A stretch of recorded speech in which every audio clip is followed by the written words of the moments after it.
Seluruh dunia maya tahu satu hal, kalau sudah berurusan dengan netizen plus 62, jangan main-main. Sedikit saja Indonesia disinggung, apalagi bawa-bawa isu sensitif seperti agama atau rasisme, siap-siap timeline kamu berubah jadi medan perang digital. Dan itulah yang sekarang dirasakan sebagian netizen Korea Selatan. Awalnya mungkin terlihat seperti drama biasa di media sosial, beberapa komentar bernada meremehkan, candaan yang dianggap rasis, sampai stereotip lama tentang Indonesia yang dianggap negara kelas 2. Bagi sebagian Kenneth, itu mungkin cuma opini. Tapi bagi netizen Indonesia, itu undangan terbuka untuk perang komentar. Serangan pertama datang dari komentar bernada rasis. Sebutan mirip monyet, orangutan, negara miskin, dan stereotip lain yang sebenarnya sudah basi. Namun respon netizen Indonesia justru di luar dugaan. Alih-alih tersinggung dan marah besar, mereka membalas dengan cara yang unik. Meme absurd, posting brutal tapi lucu, dan humor gelap yang bikin lawan bingung mau marah atau ketawa. Bukannya mundur, netizen plus 62 justru makin kreatif. Mereka menyerbu live streaming, membanjiri kolom komentar, dan membuat tweet-tweet balasan yang viral dalam hitungan jam. Banyak Kenneth yang akhirnya menutup kolom komentar, bahkan takut melakukan live karena khawatir dimakan netizen Indonesia. Situasi pun berbalik. Siapa itu Kenneth? Kenneth adalah singkatan dari Korean netizen, warga Korea Selatan yang aktif di internet, terutama di platform seperti X, Twitter, DC Insight, dan forum lokal lainnya. Dalam beberapa tahun terakhir, reputasi sebagian Kenneth di mata dunia internasional memang kurang baik. Mereka dikenal sangat kritis, perfeksionis, dan kadang kejam terhadap idol maupun publik figur. Tekanan sosial di Korea Selatan memang tinggi, dan itu sering tercermin di dunia maya. Contoh paling tragis adalah kasus Suli tahun 2019, mantan anggota FX yang mengalami cyberbullying bertahun-tahun karena penampilan, kehidupan pribadi, dan pandangannya soal feminisme. Di tahun yang sama, Gohara juga meninggal dunia karena dihujani komentar kebencian. Peristiwa itu jadi pengingat betapa brutalnya budaya komentar online di Korea. Idol dituntut sempurna, salah sedikit dihujat habis-habisan. Ketika fans internasional mencoba membela idol atau mengkritik perilaku toxic Kenneth, respon yang sering muncul adalah, kalian tidak mengerti budaya Korea. Namun kali ini berbeda. Lawan mereka bukan cuma fans internasional biasa. Lawan mereka adalah netizen plus 62. Dan netizen Indonesia tidak datang dengan argumen panjang dan serius. Mereka datang dengan meme, parodi, roasting savage, dan asbun atau asal bunyi yang justru makin memancing emosi lawan. Kalau Kenneth menyerang komentar dengan tajam dan standar moral yang tinggi, netizen Indonesia membalas dengan humor chaos yang tidak bisa diprediksi. Jumlah besar, sangat aktif, cepat viral, solid kalau sudah merasa tersinggung. Itulah kombinasi yang berbahaya. Mereka bisa mengangkat isu kecil jadi trending global, bisa mengubah hinaan jadi bahan candaan yang justru mempermalukan pelaku rasisme. Dan yang paling bikin frustasi lawan, mereka sering terlihat santai, seolah tidak tersinggung. Padahal di balik tawa dan meme, pesan yang disampaikan jelas. Rasisme dan meremehkan Indonesia tidak akan dibiarkan. Masalahnya kedua kubu sama-sama keras kepala. Kenneth tidak mudah mundur. Netizen Indonesia juga tidak suka disuruh diam. Setiap ada cuitan baru yang dianggap melewati batas, serangan balik langsung datang. Dan ketika isu mulai menyentuh agama, situasinya makin sensitif.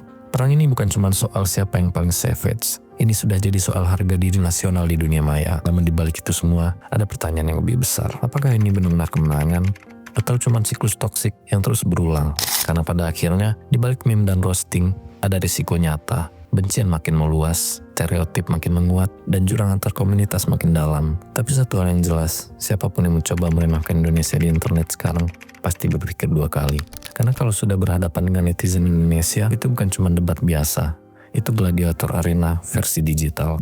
Jagat maya benar-benar berubah jadi arena gladiator digital. Awalnya cuma perang komentar biasa, tapi makin lama, makin brutal, makin personal, dan akhirnya makin sensitif. Saat Kenneth menyerang dengan rasisme, netizen Indonesia tidak tinggal diam. Salah satu istilah yang paling sering dipakai adalah plastik. Sindiran terhadap maraknya operasi plastik di Korea Selatan.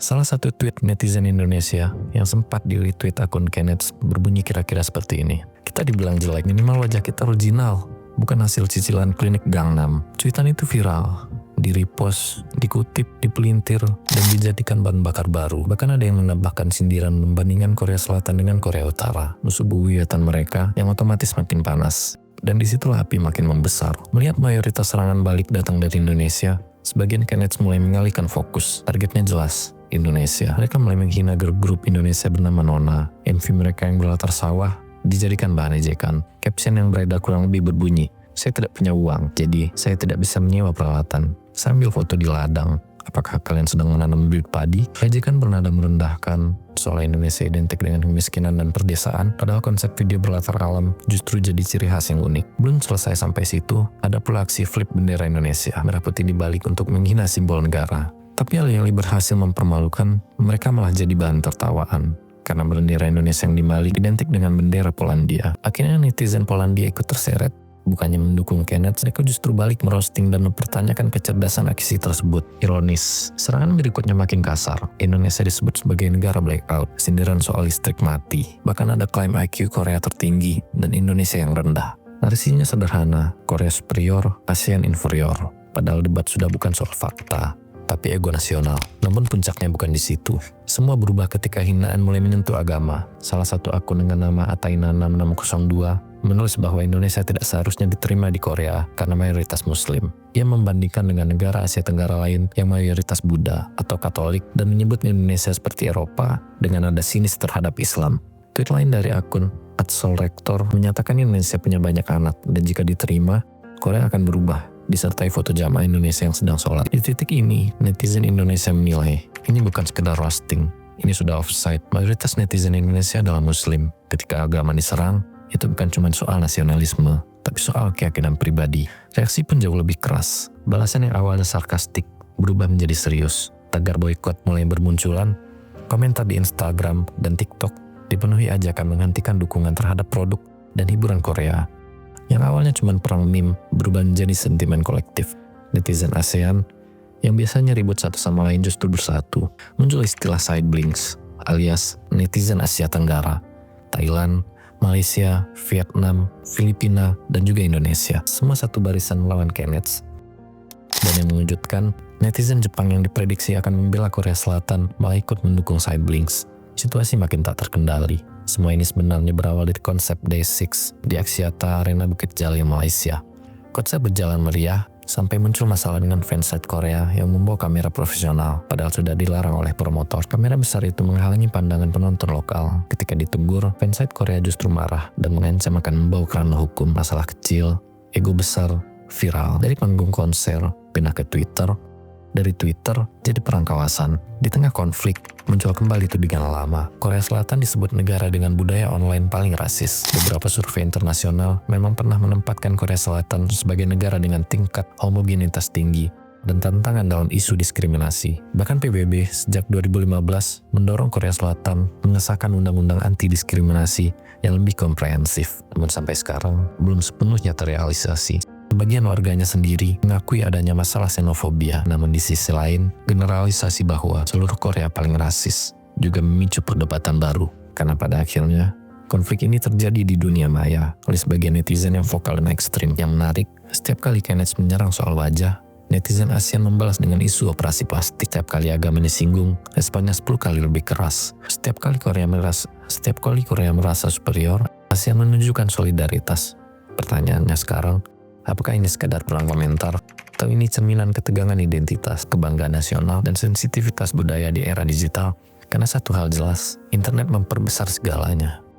Ejekan kecil bisa jadi isu diplomatik, yang bisa jadi alat propaganda, dan satu tweet bisa membakar satu kawasan. Itu pertanyaan yang kini ramai diperdebatkan. Ada yang bilang iya, karena banyak kasus diskriminasi terhadap warga Asia Tenggara dan Muslim. Ada yang bilang tidak, karena tidak adil menyamaratakan satu negara dari perilaku segelintir netizen. Namun yang pasti, perang ini menunjukkan betapa mudahnya kebencian menyebar dan betapa cepatnya Asia Tenggara bersatu ketika merasa direndahkan. Jagat maya belum tenang, api belum padam, dan selama ego masih lebih besar dari empati, konflik seperti ini akan terus berulang. Sekarang tinggal satu pertanyaan, siapa yang akan berhenti terlebih dahulu?